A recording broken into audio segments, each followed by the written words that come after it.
ఇక డీటెయిల్స్లోకి వెళ్తే ఇన్పుట్ సబ్సిడీ నగదు రైతుల ఖాతాలో జమ అవుతున్నాయని, రైతులందరూ ఆనందాన్ని వెల్లబుచ్చుతున్నారని రైతు పక్షపాతి ముఖ్యమంత్రి జగన్మోహన్ రెడ్డి అని కాకినాడ సిట్టింగ్ ఎంపీ వైఎస్ఆర్సీపీ పిఠాపురం నియోజకవర్గ ఇన్ఛార్జ్ వంగగీత విశ్వనాథ్ పేర్కొన్నారు. గొల్లప్రోలు మండలం మల్లవరంలో వంగగీత విశ్వనాథ్ పర్యటించారు. ఈ సందర్భంగా విద్యా దీవెన, ఇన్పుట్ సబ్సిడీల నగదు ఖాతాల్లో పడటంతో ప్రజలు తమ ఆనందాన్ని వంగగీత విశ్వనాథ్తో పంచుకున్నారు. ఈ కార్యక్రమంలో అరగెల మణిబాబు, కొత్తం దత్తుడు, రావుల మాధవరావు తదితరులు పాల్గొన్నారు. అదేవిధంగా తల్లిదండ్రులందరూ కూడా ఇక్కడికి వచ్చిన వారందరూ కూడా చెప్పడం జరుగుతుంది. తల్లిదండ్రులు పిల్లలు కూడా విద్యా దీవెన పడింది. మేమందరం చాలా సంతోషంగా ఉన్నాం.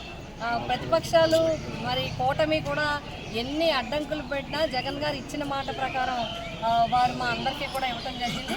ఎన్నికల ముందు ఎన్నికల్లో కూడా ఈ రావాలి.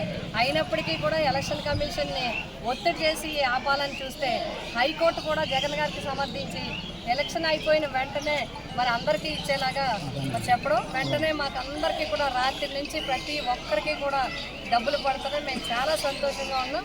మళ్ళీ మాకు జగనన్నే సీఎం కావాలి. జగనన్న మీద మా పూర్తి నమ్మకం ఉంది. జగనన్న మీద మా కుటుంబాలన్నీ ఆధారపడి ఉన్నాయి.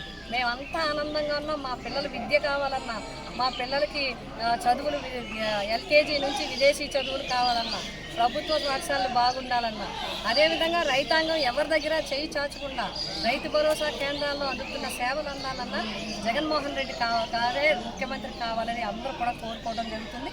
రైతాంగం తరఫున, తల్లిదండ్రుల తరఫున, విద్యార్థుల తరఫున, మహిళల అందరి తరఫున కూడా మరి ఎన్నికల్లో చాలా ఉత్సాహంగా పాల్గొన్నందుకు వారికి, అదేవిధంగా ముఖ్యంగా జగన్మోహన్ రెడ్డి గారు అన్న మాట ప్రకారం రాత్రి నుంచి అందరికీ కూడా ఈ ఇన్పుట్ సబ్సిడీ, అదేవిధంగా జగనన్న విద్యా దీవెన రిలీజ్ చేస్తున్నందుకు అందరి తరఫున ముఖ్యమంత్రి గారు హృదయపూర్వకంగా ధన్యవాదాలు.